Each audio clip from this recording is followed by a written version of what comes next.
আসো হ্যাঁ rail gate পড়ছে দেখছো, তারপরে ভিতরে ঢুকলে তোমরা ভুলে চলে এসছো। হেলমেট একটা আছে সেটাও পড়ছো না, সেটাও ওই পেছনে ঝুলছে। আমি দেখেছি, আমি সব দেখেছি। সরি, কোথায় বাড়ি? এদিকে আসো, আসো এদিকে, এখানে দাঁড়াও। এত বড় একটা দুর্ঘটনা ঘটে যেতে পারে, তার মধ্যেও তুমি রিস্ক নিয়ে চলে আসছো। 17 বছর বয়স।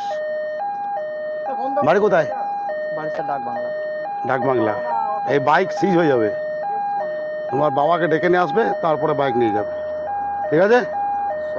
বাবাকে ডেকে নিয়ে আসবে। 17 বছর এজ, এখনো বয়স হয়নি, হেলমেট থাকতে পড়ছো না, আবার রেলগেট পড়তে পড়তে চলে আসছো, যে কোনো সময় অ্যাক্সিডেন্ট হবে।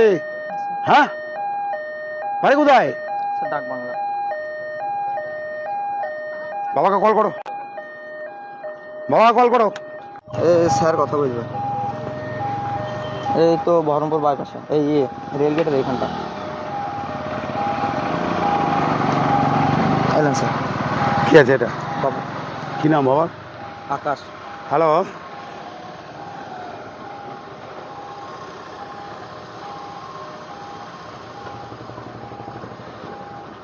আপনি আপনার ছেলে এটা?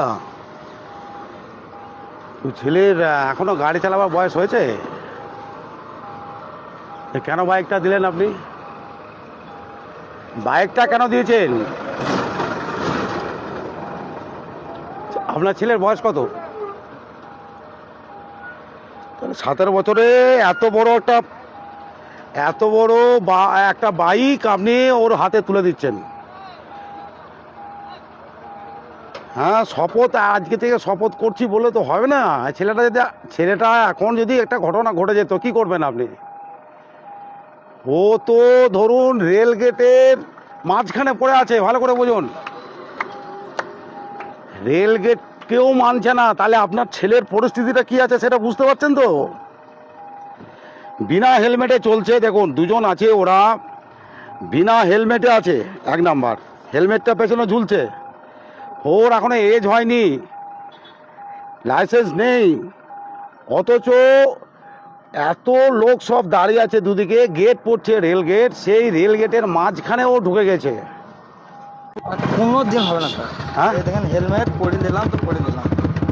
হেলমেট পরে নিলি তো পরে নিলি, হ্যাঁ? আর হবে কোনো দিন? প্লিজ স্যার, হেলমেট ছাড়া আর কোনো দিন যাবে?